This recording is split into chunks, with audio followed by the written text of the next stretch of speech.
How to mute someone on IMO. Hi everyone, welcome back to another video from Wake&Tech. Muting someone on IMO is a simple way to stop notifications without blocking or removing them.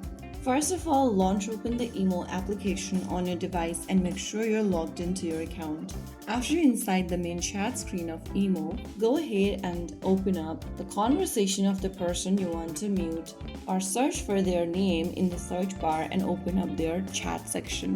From here, go to the upper right corner and tap the three dots, and in the pop-up, you'll see a mute option. Toggle on the switch right next to mute, and the conversation with the person has been muted. After muting someone, it does not block them, but they can still send messages to you, but you just won't get the notification alert from that chat. You can always unmute the person back again by toggling off the switch right next to mute. So there you have it, that is how you can mute and unmute someone on IMO.